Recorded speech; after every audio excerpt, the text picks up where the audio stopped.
네, 안녕하세요. 김 원장입니다. 네, 오늘은 이 돌출입의 절골을 얼만큼 정밀하게 할 수 있는지 보여드리려고 합니다. 항상 설명을 많이 해드렸는데요. 대부분 앞에서부터 네 번째 치아, 즉 첫 번째 작은 어금니를 뽑고 필요한 만큼 뼈를 삭제를 해서 치아와 잇몸뼈를 뒤로 이동시켜 줍니다. 상악은 V자로, 하악은 요 밑에 뼈가 없기 때문에 치아 사이의 뼈만 삭제를 하고 위아래 절골을 해서 뒤로 밀어넣게 되는데요. 치아는 거의 한 8mm 정도 폭을 가지고 있기 때문에 8mm를 다 넣는 경우는 많지 않고 대개 4mm, 5mm, 6mm 뭐 이런 식으로 0.5mm 단위로 계획을 하면 치아 사이의 공간은 남게 되지만 이 뼈 사이의 공간은 우리가 계획한 만큼만 삭제를 해서 뼈를 이동시켜 주는 것이 뼈와 뼈 사이의 접촉을 완벽하게 이루어지게 해서 뼈의 안정성을 더 확보할 수 있고 또 뼈와 뼈의 유합이 그만큼 더 빨리 안정적으로 이루어질 수 있게 합니다.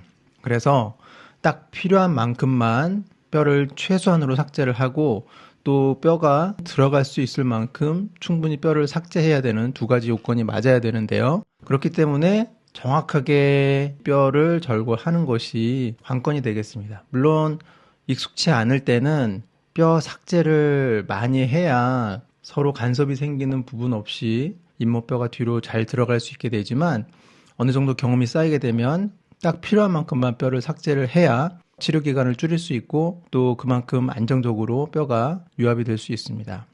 그래서 케이스를 보여드리면 이 환자분은 네 번째 치아를 발치를 하고 4mm 뒤로 이동시키는 계획을 세웠고요. 수술 전에 보시면 세 번째와 네 번째 치아 사이의 공간이 8.6mm, 아래쪽에서도 한 8mm 정도 공간이 있습니다. 콧구멍 바닥 입천장에서 보면 뼈가 이제 이렇게 넓게 생겨 있는데 이 부분을 잘 보시고요. 수술 후에 4mm를 이동을 하였고요. 그 측면에서 보면 치아와 치아 사이의 공간은 있고 뼈와 뼈 사이의 틈이 살짝 보이지만 아까 보여드렸던 엑시알 뷰에 맞춰서 보시게 되면 치아 사이의 공간이 8점 몇 mm에서 4.5mm로 4mm 정도 줄어든 것을 보실 수가 있고요. 아래 치아에서도 8mm 조금 넘었는데 5mm, 4.6mm로 딱 그 정도 공간이 줄어 있는 것을 보실 수가 있습니다. 하지만 이제 뼈 사이의 공간을 보시면 위로 올라갈수록 잇몸뼈가 완전히 맞닿아 있는 것을 아실 수가 있고 조금 더 위로 올라갔을 때 이렇게 V자 모양으로 이 국의 입천장과 콧구멍 바닥뼈는 완전히 맞닿아 있는 것을 볼 수 있습니다. 이렇게 보시면 수술 후에 요 고정하기 위한 나사가 보이고 있고 자세히 보시면 이렇게 V자로 절골선이 보이고 있죠. 사실 저희가 보면 요 절골선이 보이지만 일반 분들이 보면 이게 절골선이 있는지 없는지 잘 모를 정도로 절골선이 정밀하게 맞아 있습니다. 아래쪽을 보시면 치아 아래쪽에 잇몸 부분이 이렇게 틈이 있는데 요 약간 넓어 보이는 부분은 치아 뿌리가 남아있던 부분이고 그 앞쪽과 뒤쪽의 뼈는 완전히 닿아 있는 것이 보이죠. 그래서 조금 더 내려가 보면은 앞쪽의 잇몸뼈는 뒤로 이동을 했지만 앞쪽 뼈와 뒤쪽 뼈 사이에 골 절골면은 뭐 1mm도 안 되게 한 0.5mm 이내로 정확하게 맞아 있는 것을 볼 수 있습니다. 그리고 두 번째 환자분을 보시면 이분도 입이 나오셔서 네 번째 치아를 뽑고 위아래 3.5mm씩 뒤로 이동시키는 계획을 세웠고요. 수술 전에 치아 사이의 공간은 거의 8mm 정도 되고 아래쪽은 7mm 초반대 공간이 있는데 수술 후를 보시면 일단 측면에서 봤을 때 뼈하고 뼈 사이의 틈이 거의 보이지 않죠. 오른쪽에서 이렇게 보이는 것은 실제 뼈 삭제가 많아서라기보다는 요 절골면 치아가 있던 부분에 골 밀도가 낮아서 조금 더 검게 보이는 것이고요. 이것을 엑시알 뷰에서 보시면 치아 사이의 공간이 3mm 3.6으로 아까 한 뭐 7.8, 7.9 정도 됐으니까 약 3.5mm 가까이 줄어 있는 것을 보실 수 있고 아래 치아 부분도 마찬가지로 아까 7.2, 7.5 뭐 그 정도 됐던 것 같은데 3.5mm 줄었으니까 대략 한 4mm 정도 남아있는 것이 보이죠. 그런데 윗몸 쪽으로 올라갔을 때 잇몸뼈가 있는 부분은 앞쪽 뼈와 뒤쪽 뼈가 완전히 튼튼하게 잘 맞닿아 있는 것이 보이고요.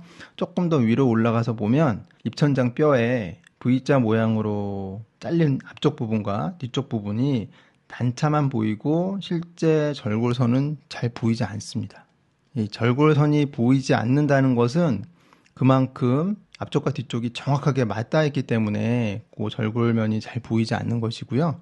네, 아래쪽을 보셔도 앞쪽과 뒤쪽에 절골면이 잘 닿아 있고 그 밑으로 내려와도 틈이 거의 보이지 않습니다. 이 면에서 보시면 이 앞쪽 뼈와 뒤쪽 뼈가 V자 모양으로 절골이 돼서 딱 들어맞는 순간 고정을 많이 하지 않아도 흔들리지 않게 유지가 되기 때문에 그만큼 뼈가 정확하게 제 위치에 잘 붙을 수 있는 것이죠. 절골된 부분의 뼈가 정확하게 잘 붙기 위해서는 몇 가지 조건이 필요한데, 일단 뼈와 뼈 사이의 접촉면이 최대한 유지가 되어야 되고, 그리고 골절 또는 절골된 골편이 서로 움직임이 없을 정도로 튼튼하게 고정이 되어야 하고요. 그 다음에 뼈와 뼈 절골 부분을 덮어주는 연부 조직이 잘 덮여 있어서 외부의 세균이나 이런 부분으로부터 절골 부위를 잘 보호를 할 수 있어야, 즉 감염이 생기지 않아야 뼈가 정확하게 빨리 잘 붙을 수 있습니다. 그렇기 때문에 불필요한 뼈 삭제를 최소화하고 뼈와 뼈 사이에 정확한 접촉이 이루어지고 또 절골면을 튼튼한 연부 조직으로 잘 덮어주는 것이 빠른 절골 부위의 회복을 이뤄낼 수 있는 방법입니다. 네, 오늘은 짧은 내용이었는데 돌출입 수술은 사실 좁은 부위에서 하는 수술이기 때문에 시야도 좋지 않고 생각외로 불필요하게 뼈를 삭제를 많이 하게 되는 경우도 있지만, 가능하다면 우리가 수술 전에 계획한 최소한의 뼈를 삭제를 해서 정확하게 뼈와 뼈 사이에 접촉이 이루어지도록 하는 것이 더 좋은 결과를 얻을 수 있다는 점에서 소개를 해드렸습니다. 다음에도 유익한 내용으로 찾아뵙겠습니다. 감사합니다.